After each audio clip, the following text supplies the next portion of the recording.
Shalom dan selamat malam Bapak Ibu serta saudara-saudara sekalian. Selamat berjumpa kembali di dalam acara GW Jawab pada malam ini. Pada malam ini kita masih meneruskan seri bagaimana membaca dan menafsirkan Alkitab dengan sepatutnya. Nah, 2 minggu yang lalu kita telah memulai analisa genre atau analisa corak sastra. Yang kita mulai dengan bagaimana cara membaca dan menafsirkan surat-surat kiriman. Dan minggu yang lalu kita melanjutkannya dengan bagaimana cara membaca dan menafsirkan cerita-cerita, kisah-kisah, atau naratif dalam Perjanjian Lama. Dan pada malam ini kita akan bersama-sama belajar mengenai bagaimana cara memahami atau membaca dan menafsirkan hukum-hukum Perjanjian Lama. Nah, saudara-saudara sekalian, sebagian besar Pentatuk menunjuk pada 5 kitab pertama yang terdapat di dalam Alkitab kita, yang dimulai dengan kitab Kejadian, kemudian dilanjutkan dengan kitab Keluaran, kemudian dilanjutkan dengan kitab Imamat, kemudian dilanjutkan dengan kitab Bilangan, dan diakhiri dengan kitab Ulangan. Itulah yang disebut dengan nama Pentatuk. Ini berasal dari kata penta yang artinya 5. Nah, saudara-saudara sekalian, sebagian besar Pentatuk itu terdiri dari hukum-hukum. Kalau kita analisa lebih lanjut, itu terdapat lebih dari 600 perintah atau hukum yang terdapat di dalam kitab-kitab Pentatuk ini. Dan kita bisa menemukan materi hukum ini sebagian besar di kitab Imamat dan kitab Ulangan. Selain itu, sekitar separuh dari kitab Keluaran dan sebagian dari kitab Bilangan itu juga Allah berikan kepada Israel. Dan tentu saja kalau kita berbicara mengenai hukum ini adalah sesuatu yang sangat penting, khususnya bagi komunitas Israel kuno. Tetapi kalau kita baca dengan lebih dalam, ada beberapa hukum tersebut yang mungkin tampak aneh bagi kita yang hidup dewasa ini. Misalnya saja kita lihat Keluaran 34 ayat 26. Di sana ada perintah, ada larangan, janganlah engkau masak anak kambing dengan air susu induknya. Kemudian kita lihat di dalam Imamat 19 ayat 19. Di sana tertulis, janganlah pakai pakaian yang dibuat daripada 2 jenis bahan. Nah, apakah perintah ini relevan bagi kita? Dalam kehidupan kita dewasa ini, pakaian-pakaian yang kita pakai kadang-kadang terbuat dari 2 jenis bahan. Benar bukan? Dan kemudian kita lihat di dalam Imamat 12 ayat 2. Apabila seorang perempuan bersalin dan melahirkan anak laki-laki, maka najislah ia selama 7 hari. Ini juga kelihatan aneh bagi kita. Tetapi itu yang dilakukan di dalam komunitas Israel kuno. Itulah sebabnya kita melihat bahwa Yesus diserahkan di Bait Allah pada hari yang ke-8. Karena sampai hari ke-7, ibunya masih dinyatakan najis. Nah, Ulangan 22 ayat 12 mengatakan haruslah engkau membuat tali yang terpilin pada keempat puncak kain penutup tubuhmu. Jadi perintah-perintah ini kelihatannya agak aneh bagi kita. Nah, dan lebih jauh lagi, ada banyak hukum Perjanjian Lama yang di dalam kehidupan kita sekarang ini sering kita langgar. Kita sebagai orang Kristen modern tampaknya sudah mengabaikan hal-hal yang tidak diperbolehkan di dalam beberapa bagian hukum di dalam Perjanjian Lama. Contohnya, coba saudara dengar apa yang saya bacakan di bawah ini. Manakah dari antara pernyataan-pernyataan berikut ini yang pernah Anda langgar? Contoh, Ulangan 22 ayat 5. Perempuan tidak boleh memakai pakaian laki-laki. Dan laki-laki tidak boleh memakai pakaian perempuan. Saudara-saudara sekalian, dewasa ini kita bisa menemukan hampir pasti ada orang-orang Kristen yang katakanlah mengenakan celana. Dan celana itu kan sebenarnya sesuatu yang terkait dengan pakaian yang biasa dipakai oleh seorang laki-laki. Nah, apakah ini bukan sebuah pelanggaran terhadap Ulangan 22 ayat yang kelima?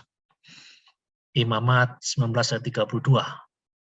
Di sana dikatakan engkau harus bangun berdiri di hadapan orang ubanan atau di hadapan orang tua. Apakah kita melakukannya sebagai orang muda? Apakah ketika kita ketemu dengan orang tua, apakah kita harus selalu berdiri di hadapan orang tua? Kerap kali kita tidak melakukannya. Imamat 19 ayat 28. Ya, mungkin di antara kita orang-orang Kristen Pentakosta ini tidak dilakukan atau jarang dilakukan, tetapi di kalangan orang-orang Kristen non-Pentakosta mungkin ada yang beberapa di antara mereka yang melakukan hal ini. Nah, Imamat 19:28 contohnya mengatakan janganlah meraja tanda-tanda pada kulitmu, atau kalau dalam bahasa sekarang janganlah membubuhkan tanda tatuh pada tubuhmu. Kita lihat ya, banyak orang Kristen juga, bukan banyak, tapi beberapa orang Kristen juga menggunakan tato. Ada tato salib lah, ada tato gambar Yesus lah. Padahal di Imamat 19:28 kan ada semacam larangan untuk merajah tanda-tanda pada kulit manusia atau membubuhkan tanda tato pada tubuh manusia. Kemudian ini yang paling sering dilarang. Ulangan 14 ayat 8, juga babi hutan.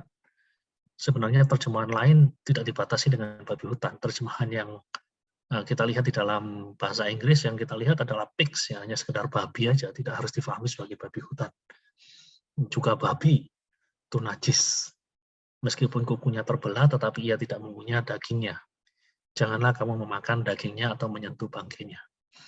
Dan praktis, boleh dikatakan ya mungkin 75% dari orang-orang Kristen, khususnya yang berasal dari latar belakang Tionghoa, atau berasal dari latar belakang suku Batak, suku Toraja, itu suka dengan apa yang kita sebut dengan B2 ini, atau babi. Ya. Padahal di dalam Ulangan 14 ayat 8 dikatakan juga babi itu najis. Nah, jadi kita melihat ada banyak hukum perjanjian lama yang sering kita langgar sebagai orang Kristen. Nah, apakah ini dibenarkan? Nah, dari awal berdirinya gereja secara institusional, yaitu boleh dikatakanlah semenjak hari Pentakosta, orang Kristen telah bergumul untuk memahami bagaimana menafsirkan hukum perjanjian lama. Itu bukan sebuah isu yang baru sebenarnya, saudara-saudara sekalian. Sidang gereja pertama yang diadakan di Yerusalem itu dilakukan dalam upaya untuk menyelesaikan masalah seperti ini. Apakah orang-orang percaya, apakah orang-orang yang sudah mengakui Yesus sebagai Tuhan dan Juru Selamat, itu masih terikat pada hukum-hukum Yahudi atau pada hukum-hukum Taurat. Keputusan yang dibuat pada waktu itu adalah bahwa orang-orang Kristen dan Yahudi, orang-orang Kristen yang bukan berasal dari latar belakang Yahudi, tidak diharuskan untuk mematuhi hukum-hukum perjanjian lama. Jadi bukan sebuah keharusan ya, bukan sebuah kewajiban bagi mereka untuk mematuhi hukum-hukum perjanjian lama, khususnya hukum-hukum yang kita sebut dengan hukum-hukum seremonial. Namun demikian, mereka diharuskan untuk menghindari kegiatan yang menyinggung hati nurani saudara-saudara Yahudi mereka. Contohnya tidak makan darah, tidak makan dari daging binatang yang matinya dijerat atau dicekik. Nah, itu kan muncul di dalam Kisah Para Rasul 15 ayat 24 sampai ayat 29. Ya. Rasul Paulus di kemudian hari juga berdebat keras dengan orang-orang yang hendak memaksakan orang-orang bukan Yahudi Kristen yang sudah untuk disunat gitu loh, dan mematuhi hukum Taurat. Dan Rasul Paulus mengatakan, ya bukan sebuah keharusan bagi orang-orang Kristen bukan Yahudi untuk disunat dan mematuhi hukum Taurat. Dan kita bisa melihat hal tersebut dibahas secara tuntas oleh Rasul Paulus di dalam surat kepada jemaat di Galatia.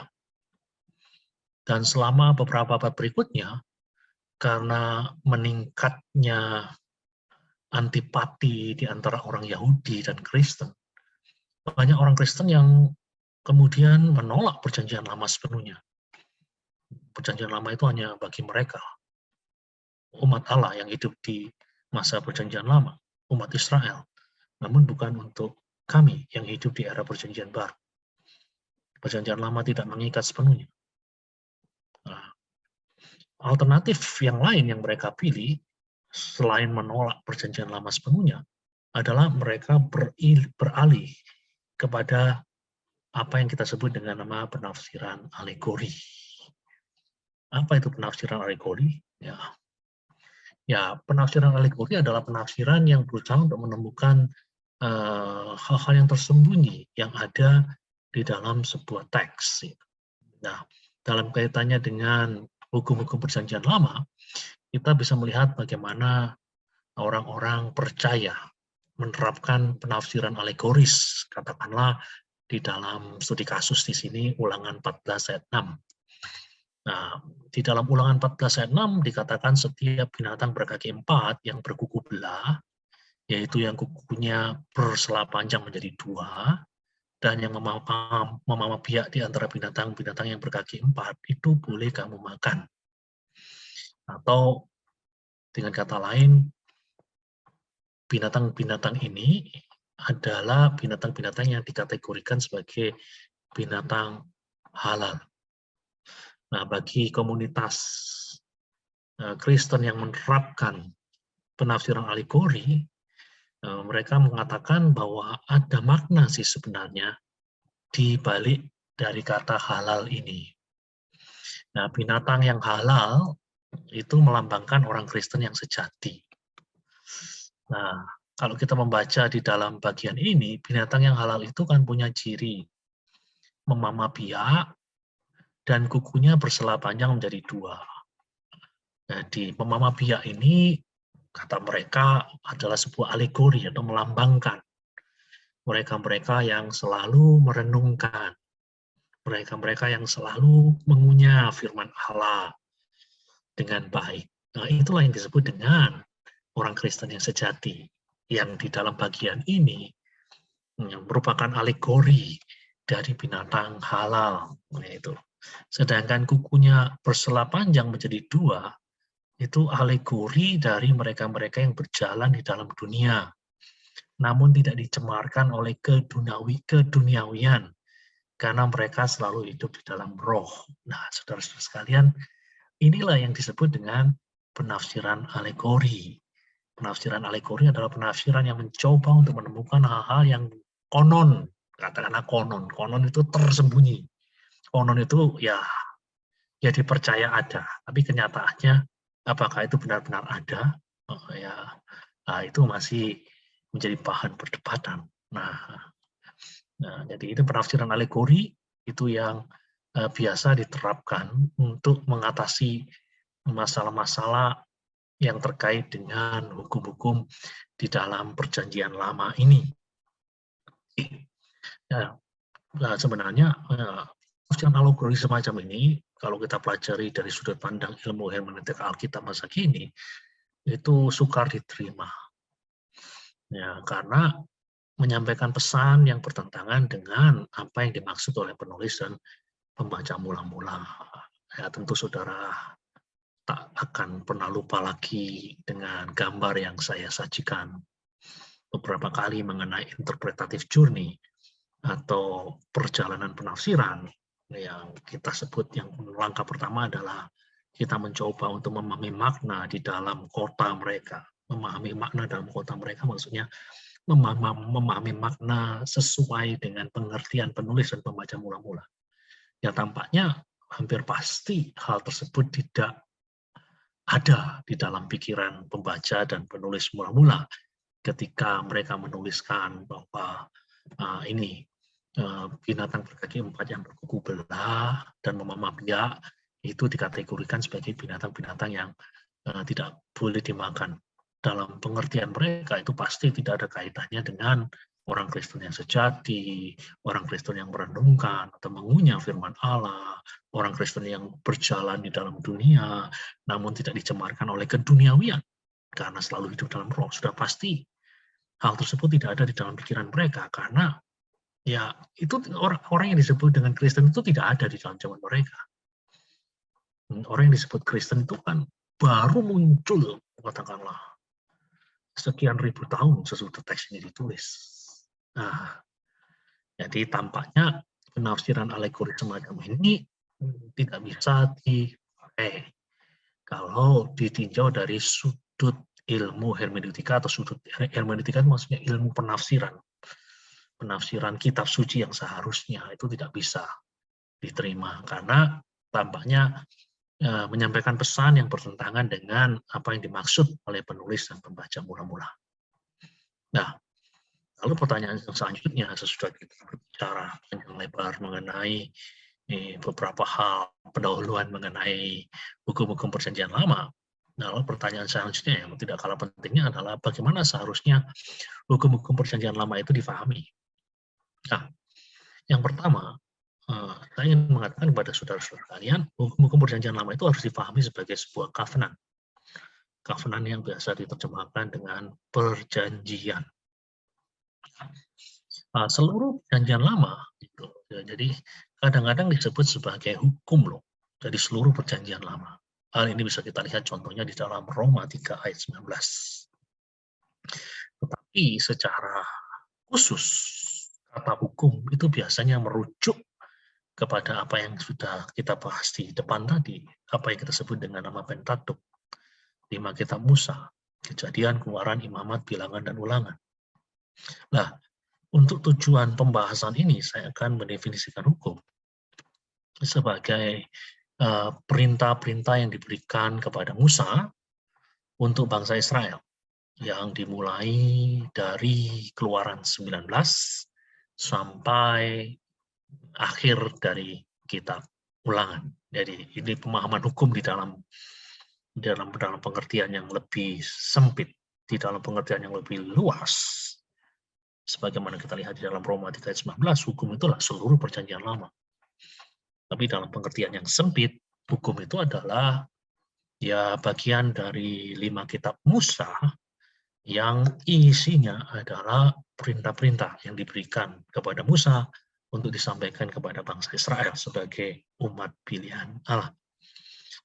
Terekam dengan baik dari Keluaran pasal 19 sampai akhir daripada kitab Ulangan. Oke. Nah, saudara-saudara sekalian, yang disebut dengan covenant. Nah, kata covenant atau yang biasa diterjemahkan di dalam bahasa Indonesia sebagai perjanjian, itu secara umum berbicara tentang relasi atau hubungan di antara dua pihak, biasanya yang terlibat dalam bisnis. Pada zaman Israel kuno, istilah ini sangat umum dipakai. Itu bukan istilah yang ganjil, yang jarang dipakai. Itu adalah istilah yang sangat umum dipakai. Hampir setiap budaya kuno mempergunakan kata covenant. Contohnya ada perjanjian di antara raja-raja dan rakyatnya. Ada perjanjian yang dilakukan antar pribadi. Ada perjanjian yang terkait dengan tanah, dan lain sebagainya. Jadi orang-orang yang hidup di dalam masa perjanjian lama itu sangat akrab dengan konsep covenant. Dan kalau kita pelajari di dalam perjanjian lama itu sendiri, ada beberapa covenant. Nah, itu Anda bisa lihat contohnya di dalam Kejadian 9 ayat 1-17, Kejadian 15 ayat 1-21, Kejadian 17 ayat 1-14, 2 Samuel 7 ayat 12-16. Itu semua adalah contoh-contoh covenant di dalam perjanjian lama. Dan sebagian besar yang namanya covenant ini punya dua sisi. Maksudnya kedua belah pihak yang terlibat di dalam perjanjian tersebut itu harus mau tidak mau memenuhi kewajiban mereka.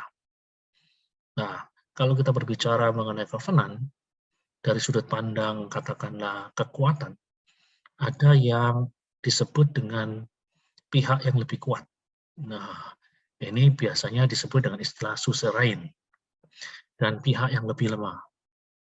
Pihak yang lebih lemah atau pihak bawahan yang menerima salinan perjanjian tersebut. Contohnya, Kalau kita lihat perjanjian di antara Allah dan Israel, Allah itu adalah yang berada pada sisi yang lebih kuat, suzerain, sedangkan orang Israel itu berada pada sisi bawahan, pada sisi yang lebih lemah, yang menerima salinan perjanjian. Dan hukum Taurat itu sebenarnya adalah perjanjian dua sisi yang dibuat di antara Allah dan Israel. Dan perjanjian ini mengandung unsur-unsur yang sama seperti perjanjian sekuler lainnya yang dibuat selama periode sejarah yang sama. Dalam kasus Israel, salinan Eden dari 10 perintah Allah, itu keduanya disimpan di dalam tabut perjanjian. Nah, itu loh. Nah, tabut perjanjian itu secara bersamaan jadi lambang dari kediaman Tuhan yang menjadi pihak yang lebih kuat, suzerain, dan tempat terpenting, dan sekaligus pusat kehidupan orang Israel kuno. Ya. Dan kalau kita belajar lebih jauh lagi mengenai covenant itu sendiri, ada elemen-elemen atau unsur-unsur dari covenant, unsur-unsur dari perjanjian itu. Jadi yang namanya covenant, yang namanya perjanjian itu biasanya mengandung yang pertama pendahuluan. Di dalam pendahuluan ini, kalau saudara lihat contohnya di dalam Keluaran 20 ayat 2, itu dijelaskan mengenai pihak-pihak yang menjalin covenant itu siapa saja. Jadi kalau saudara membaca di dalam Keluaran 20 ayat 2, siapa saja yang terlibat di dalam perjanjian ini. Dan kemudian bagian yang selanjutnya sesudah pendahuluan adalah prolog. Nah, berisikan secara singkat hubungan yang mendasari kedua belah pihak yang menjalin covenant. Jadi kalau kita lihat saudara-saudara sekalian di dalam Keluaran 20 ayat 2, di sana dikatakan, akulah Tuhan Allahmu yang membawa engkau keluar dari tanah Mesir, dari tempat perbudakan. Jadi ada secara singkat yang mendasari jalannya terjalinnya covenant ini. Dari sejarah, ada sejarah, latar belakang sejarah adalah Tuhan yang membawa orang-orang Israel keluar dari Mesir. Nah, kemudian bagian yang ketiga adalah stipulasi. Stipulasi itu maksudnya isi dari perjanjian itu sendiri. Nanti saudara melihat di dalam bagian-bagian bawahnya, isi dari covenant itu kalau di dalam Keluaran 20, ayat 3, dan seterusnya, di situ kan terdapat apa yang kita kenal dengan istilah 10 perintah Allah, seperti jangan ada padamu Allah lain di hadapanku, jangan membuat bagimu patung yang menyerupai apapun, yang ada di langit di atas, atau yang ada di bumi di bawah, atau yang ada di dalam air di bawah bumi, dan seterusnya. Contoh yang lain Anda bisa melihat di dalam bagian-bagian yang lain di dalam Alkitab. Contoh-contoh covenant itu cukup banyak. Nah, kemudian ada saksi-saksi, witnesses. Ada saksi-saksi. Saksi-saksi di sini adalah dalam biasanya kalau di dunia kafir itu ada dewa yang menjadi saksi. Kalau di dalam kehidupan orang percaya, kehidupan umat Allah, di situ ada Allah yang menjadi saksi, dan kadang-kadang alam dijadikan saksi. Nah, ini adalah langit dan bumi yang dihadirkan jadi saksi. Anda bisa melihat di dalam Ulangan 31 ayat 28. Dan kemudian ada konsekuensi. Konsekuensi itu maksudnya adalah pernyataan-pernyataan yang terkait dengan berkat bagi mereka yang mentaati atau mengikuti covenant, mematuhi covenant, sedangkan kutuk bagi mereka yang melanggar atau tidak mentaati covenant. Jadi ada konsekuensinya. Dan yang terakhir ada dokumen tambahan, kadang berisi ketentuan di mana dokumen tersebut harus disimpan atau dibaca secara publik. Contohnya di dalam Keluaran 25 ayat 16. Jadi nanti catatan-catatan ini bisa saudara lihat, saudara cek. Saya nggak punya waktu yang cukup, karena waktu kita cuma sejam untuk membacakan bagian-bagian ini secara utuh.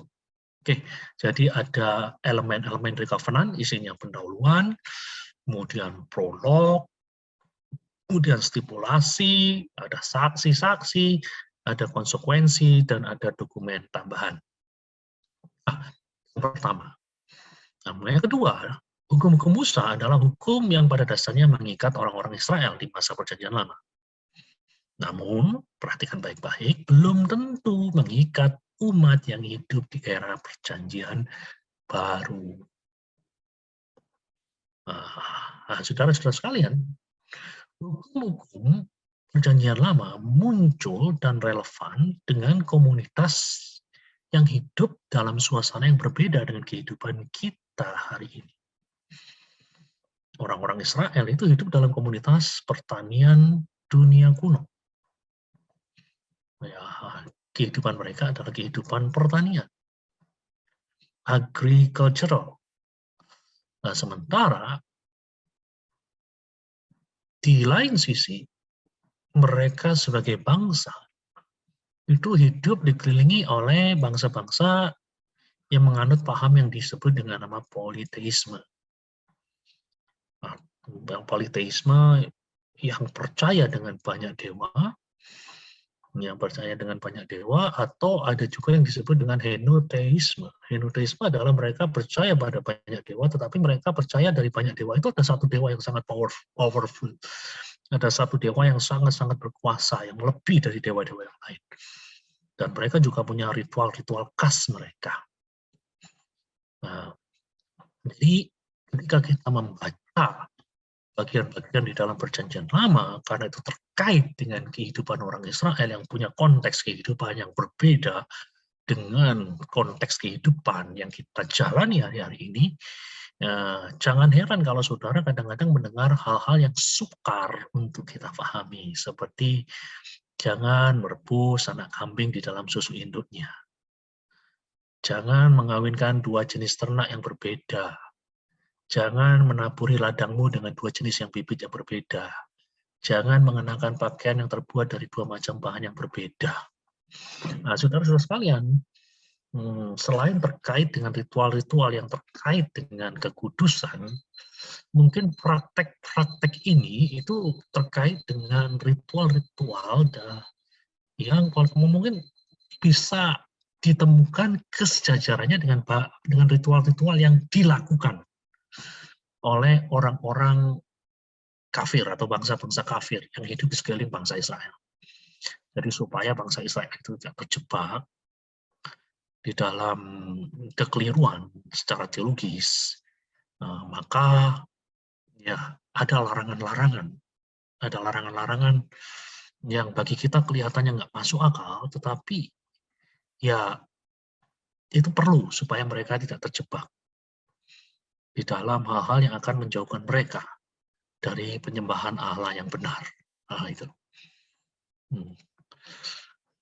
Dan karena kita bukan lagi orang Yahudi yang hidup di era perjanjian lama, ya tampaknya kita tidak lagi terikat sepenuhnya dengan seluruh hukum Musa tersebut. Apalagi konteks kehidupan kita saat ini sangat-sangat berbeda sekali. Ya, secara khusus kalau kita berbicara mengenai gereja Sidang Jemaat Harui Grogol, yaitu konteks kehidupannya kan berbeda. Konteks kehidupan kita bukan lagi agraris. Dan kita tidak dikelilingi oleh orang-orang yang percaya pada banyak Tuhan atau percaya pada banyak Tuhan dengan satu Tuhan yang sangat powerful. Ya, bukan lagi politeisme yang melilingi kita, bukan lagi henoteisme, gitu. Ya. Nah, saudara-saudara sekalian, beda konteksnya. Oleh karena beda konteksnya, apalagi kita punya yang kita sebut dengan nama perjanjian baru, maka kita tidak lagi terikat sepenuhnya dengan apa yang namanya hukum Musa. Itulah sebabnya kalau kita lihat ada hukum-hukum yang dalam tanda kutip sekarang ya, boleh kita lakukan, gitu loh. Ada larangan-larangan di masa perjanjian lama yang sekarang bisa kita abaikan. Contohnya hukum yang terkait dengan binatang-binatang yang boleh dimakan, hukum halal dan haram. Nah, kalau kita ikuti betul-betul apa yang tertulis dalam Imamat pasal 11, ya kita tidak boleh makan makanan seperti babi, kemudian daging kelinci, nggak boleh.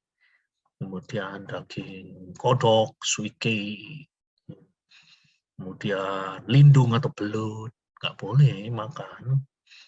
Ikan-ikan yang tidak punya sisik, nggak boleh dimakan. Nah, Namun kalau kita perhatikan di dalam perjanjian baru, kita melihat hukum-hukum tersebut dianggap tidak perlu lagi diberlakukan bagi orang percaya. Nah, Yesus sendiri di dalam Markus 7 ayat 18 ayat 19 mengatakan bahwa apapun boleh dimakan, gitu. Bukan apa yang masuk dalam mulut kita itu yang menajiskan diri kita, tapi apa yang keluar dari mulut kita itulah yang menajiskan diri kita. Dan apa yang dikatakan oleh Yesus ini diteguhkan di dalam pengalaman hidup daripada Rasul Petrus di rumah Cornelius, sesaat sebelum dia berkunjung di Cornelius, mengunjungi Cornelius. Sesaat sebelum Petrus bertemu Cornelius, dia akan melihat sebuah penglihatan ada makanan yang konon berasal dari binatang-binatang yang disebut haram. Jadi Petrus sebenarnya tidak mau makan, tapi Tuhan menyuruh Petrus makan. Dan Tuhan mengatakan kurang lebih seperti ini. Kamu menganggap semuanya ini haram, tapi kalau aku menyatakan halal, kamu mau apa? Itu bahasa kasarnya seperti itu. Nah, dari situ kita bisa mengerti ya, kenapa pada hari-hari ini kita sebagai orang percaya tidak dilarang untuk makan makanan seperti udang, seperti lindung, seperti babi, yang dilarang di masa perjanjian lama. Oke? Nah, yang ketiga, hukum perjanjian lama yang dibaharui di dalam perjanjian baru itu bersifat mengikat bagi kita.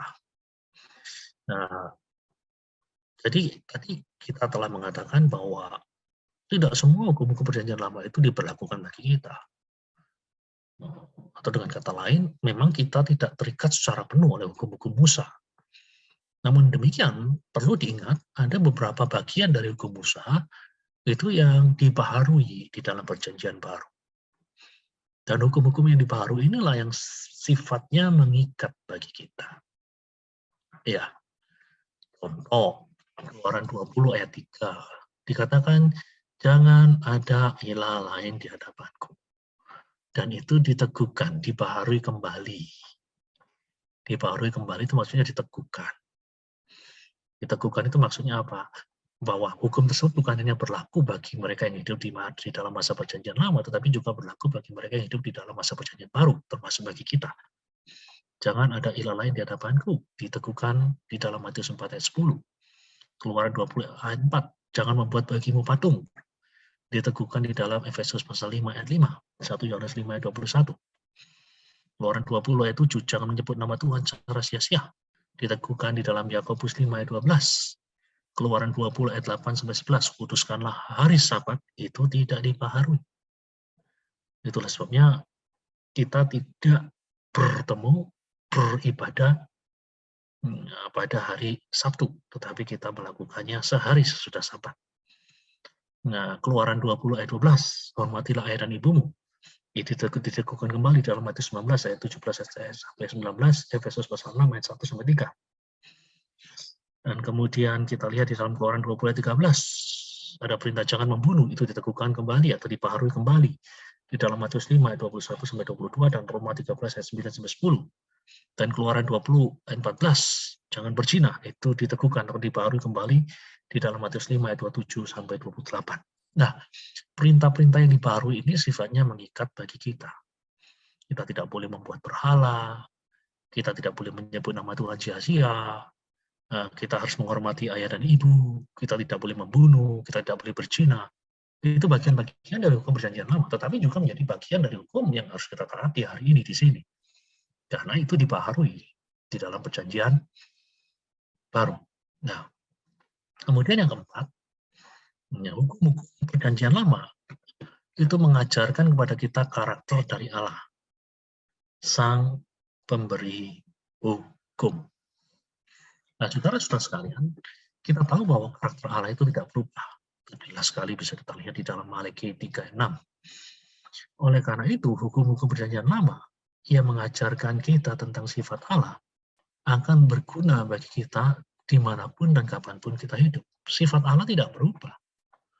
Allah itu dari kekal sampai kekal adalah kudus. Allah itu dari kekal sampai kekal adalah kasih. Allah itu dari kekal sampai kekal itu penuh dengan kemurahan. itu tidak berubah.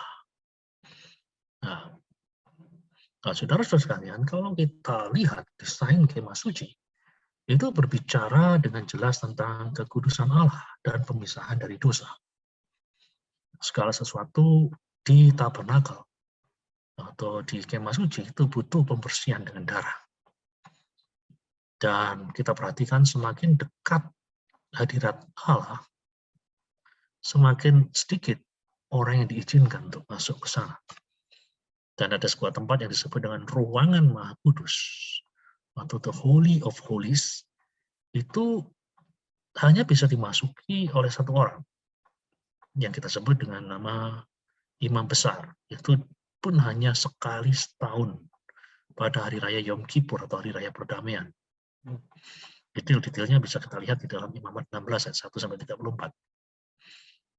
Ya, kenapa demikian? Nah, semuanya ini berbicara mengenai sesuatu sebenarnya. Desain kemah suci, aturan-aturan yang kita sebut sebagai aturan perayaan hari raya pendamaian Yom Kippur, itu berbicara mengenai sesuatu. Apa sesuatu itu? Sesuatu itu bahwa Tuhan kita adalah Tuhan yang sempurna, Tuhan yang maha suci, Tuhan yang maha mulia, Tuhan yang menuntut kesempurnaan. Tuhan menuntut kesempurnaan. 99,9% tidak bisa diizinkan. 99,9% masih dianggap tidak sempurna. Jadi Allah adalah Allah yang menuntut kesempurnaan. Dan itulah sebabnya tidak boleh ada noda, dalam tanda kutip, yang diizinkan. Tidak boleh ada sesuatu yang cacat pada apapun yang disajikan di tabernakel. Ini semuanya menggambarkan karakter Allah. Jadi kalau kita lihat sistem-sistem korban di dalam masa perjanjian lama itu seperti sebuah alat peraga. Alat peraga untuk menunjukkan kesucian Allah, kesempurnaan Allah, kasih karunia Allah. Jadi melalui hukum-hukum itu kita tahu who God is. Dari siapa Tuhan itu. Karakter-karakternya bagaimana. Nah, itu. Dan Tuhan juga mengharapkan agar umatnya murni. Itulah sebabnya kita menemui perintah-perintah yang secara simbolis tampaknya menggarisbawahi pentingnya kemurnian, pentingnya kekudusan. Gagasan-gagasan seperti mengawinkan dua jenis ternak yang berbeda. Ini kan bicara tentang percampuran. Jadi seperti yang saya katakan tadi, perjanjian lama itu kerap kali mengandung makna yang makna simbolis, seperti semacam alat peraga. Bagaimana kita menggambarkan Allah yang murni, yang menghendaki umatnya itu hidup murni, itu digambarkan secara dramatis melalui perintah-perintah yang Tuhan berikan. Nah, contohnya yaitu mengawinkan dua jenis ternak yang berbeda, menaburi ladang dengan dua jenis yang berbeda, mengenakan pakaian yang terbuat dari dua macam bahan. Ini pesannya sesuatu yang tidak murni, sesuatu yang campuran, sesuatu yang nggak bisa diterima. Nah, jadi ada makna di balik itu. Nah, yang kelima, hukum-hukum perjanjian lama itu menggambarkan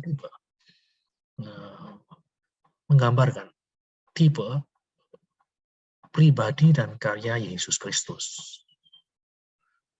Nah, jadi kalau kita perhatikan ada tipe dan kemudian ada yang kita sebut dengan antitipe.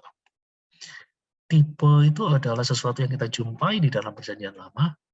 Antitipe adalah sesuatu yang kita jumpai di dalam perjanjian baru yang merupakan penggenapan dari tipe. Contoh, bangsa Israel. Nah, itu adalah tipe. Antitipenya adalah gereja orang-orang percaya. Referensi perjanjian lamanya ada di dalam Keluaran 19 ayat 6. Referensi perjanjian barunya ada di dalam 1 Petrus 2 ayat 5. Kemudian kita lihat contohnya ada nabi seperti Musa, itu tipe. Disebut di dalam Ulangan 18 ayat 17 sampai 19. Lah antitipenya, nabi seperti Musa itu digenapi di dalam diri Mesias atau Yesus Kristus. Nah, ini bisa kita lihat di dalam Yohanes 5, Yohanes 6, Yohanes 7, korban binatang. Itu adalah tipe. Referensinya ada Imamat 1-7. Antitipenya, maksudnya itu digenapi di mana? Digenapi dalam bentuk apa? Digenapi di dalam diri, di dalam karya salib Kristus di atas Kalvari. Kehadiran umat Allah, kehadiran Allah di tengah umatnya, kehadiran Allah di tengah umatnya. Nah, itu tipe. Antitipenya adalah inkarnasi Yesus. Mana? Itu adalah tipe. Antitipenya adalah Yesus Kristus, sang mana hidup atau sang roti hidup. Anak domba Allah. Nah, itu tipe perjanjian lama. Antitipenya adalah Yesus Kristus, ular tembaga. Itu Bilangan 21 ayat 5-9 itu adalah tipe. Penggenapannya atau antitipenya adalah salib Kristus. Jadi kita lihat hukum-hukum di dalam perjanjian lama itu menggambarkan pribadi dan karya dari Yesus Kristus atau sesuatu yang terkait dengan dirinya, termasuk gereja. Nah, sekarang bagian yang terakhir, saya akan mengajak Anda untuk melihat sebuah contoh bagaimana menafsirkan hukum-hukum perjanjian lama. Contoh Keluaran 20 ayat 5-6. Di sini dikatakan, jangan sujud menyembah kepadamu atau beribadah kepadanya, sebab aku, Tuhan Allahmu, adalah Allah yang cemburu, yang membalaskan kesalahan bapa kepada anak-anaknya, kepada keturunan yang ketiga dan keempat dari orang-orang yang membenci aku.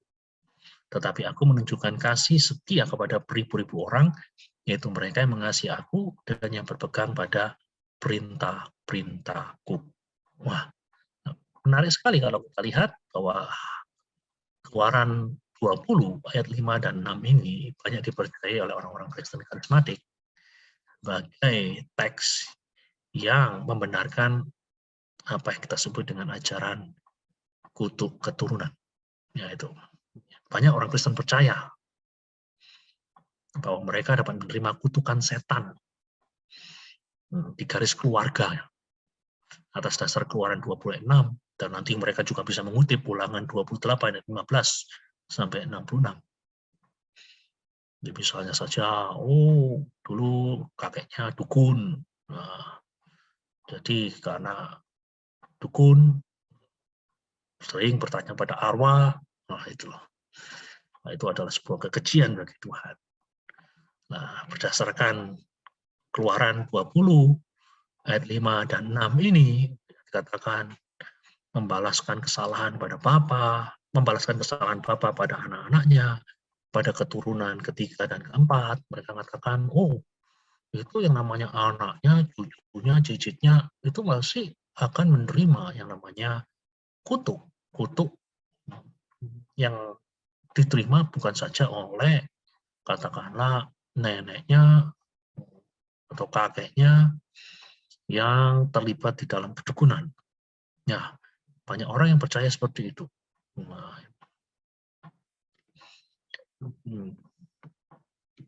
jadi banyak orang yang percaya seperti itu. Namun pandangan ini kurang tepat ya. Pandangan ini kurang tepat. Bila kita lihat dari apa yang telah kita pelajari bersama-sama. Ya, pertama-tama ya perhatikan bahwa kalau kita membaca secara teliti ya, kalau Anda lihat ini ya apa yang sudah kita pelajari itu, ya apa yang sudah kita pelajari selama beberapa minggu ketika kita mencoba untuk memahami makna dari sebuah teks di dalam kotanya, kita perlu melakukan observasi. Kita perlu melakukan pengamatan kalimat demi kalimat dari teks yang ada di depan kita.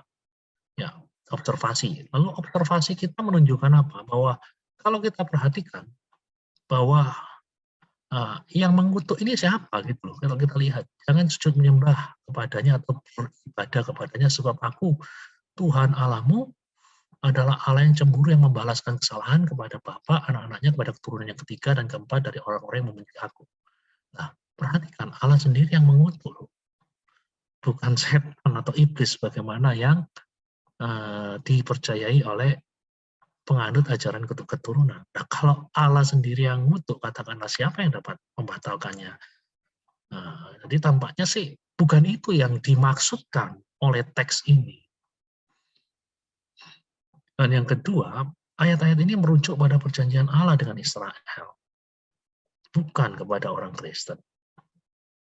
Jadi ingat, oleh karena itu tidak ada dasar Alkitabiah untuk kutuk turun temurun atas diri orang Kristen.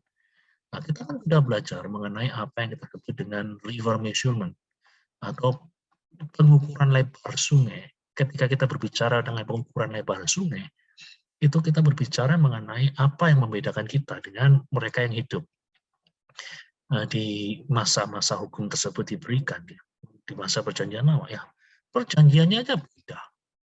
Yang perjanjiannya beda, ya berarti tidak ada dasar bagi kita untuk menerapkan sama persis. Nah, dan yang ketiga, di dalam bagian lain dinyatakan bahwa orang-orang yang hidup di dalam perjanjian baru tidak hidup di dalam kungkungan kutuk. Dan ini jelas sekali akan menggugurkan pandangan tersebut. Ya. Jadi di dalam Injil Yohanes contohnya dikatakan kalau anak itu memerdekakan kamu, maka kamu pun benar-benar merdeka. Bahkan di dalam perjanjian lama sendiri kita melihat ada pengajaran yang mengatakan bahwa tidak seorang pun akan dihukum atas dosa orang lain. Jadi kita kan sudah belajar mengenai perlunya bukan hanya mengukur lebar sungai, tapi kita juga berbicara mengenai apa yang kita sebut consult biblical map. Berkonsultasi dengan bagian-bagian dari pengajaran Alkitab yang lain. Nah, kalau di dalam pengajaran kutuk keturunan itu kan dikatakan bahwa anak itu harus menanggung dosa dari orang tuanya. Nah, kan mereka mengatakan, oh itu cucunya dukun lah, karena cucunya dukun ya otomatis dia kena. Ya karena apa ya? Apa yang ditulis dalam kitab Keluaran ini, gitu. Nah, tetapi kalau kita consult biblical map, kalau kita berkonsultasi dengan peta Alkitab, kita akan mendapatkan gambaran yang berbeda. Yeremia 31 ayat 29-30 mengatakan bahwa tidak seorang pun akan dihukum atas dosa orang lain. Nanti di dalam kitab Yeskiel kita akan ketemu ya, yang nanggung dosa anak adalah anak, yang nanggung dosa orang tua adalah orang tua. Bukan anak menanggung dosa orang tua menanggung dosa anak. Tidak. Nah, nanti di dalam perjanjian baru, kalaupun ada kutuk itu sudah dihancurkan, sudah dihancurkan oleh Kristus. Seperti karena jikalau anak itu memerdekakan kamu benar-benar merdeka. Tidak ada kutuk yang mengikat kita. Jadi tidak ada dasar sama sekali bagi kita untuk mempercayai bahwa ajaran kutuk keturunan yang diangkat dari Keluaran 20 ayat 5 sampai 6 ini sebagai sebuah ajaran yang valid, sebagai ajaran yang bisa diterima oleh kita.